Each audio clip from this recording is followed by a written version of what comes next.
Hi అండి, అందరికీ నమస్తే. ఈరోజు అయితే నేను పచ్చిమిరపకాయలతో పచ్చడి చేస్తున్నానండి. పచ్చితేను ఇవి నీట్గా కడుక్కొని 2 ముక్కలుగా చేసి పెట్టాను. మిరపకాయలు కూడా తొడిలో తీసుకొని కడిగి పెట్టాను.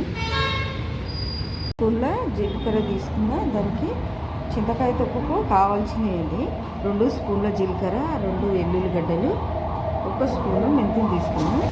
మిక్సీలో మిరపకాయలు వేసుకొని దొడ్డుకు వేసాను. 1 స్పూను పసుపు వేసిన. ఇప్పుడు చింతకాయలు వేసుకొని ఎల్లిపాయలు కూడా వేసుకున్నా,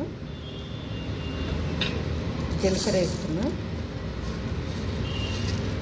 మెంతులు వేసుకున్నా.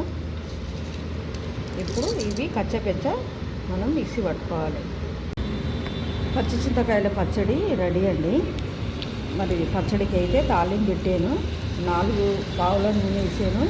ఎల్లుల్లిపాయలు, జీలకర్ర, ఆవాలు, మినపప్పు, పచ్చెనగపప్పు, ఎండుమిరపకాయలు, కరివేపాకు, కొంచెం ఇంగువ కూడా వేసి తాలింపు పెట్టాను.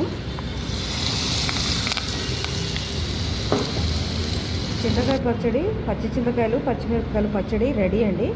వేడివేడి అన్నంలో వేసుకొని తింటే చాలా బాగుంటుంది. ఎవరైనా చాలామంది ఈ పచ్చడి చాలా ఇష్టపడుతుంటారు. నచ్చితే మరి మీరు కూడా ట్రై చేయండి, లైక్ చేయండి, షేర్ చేయండి. Thank you.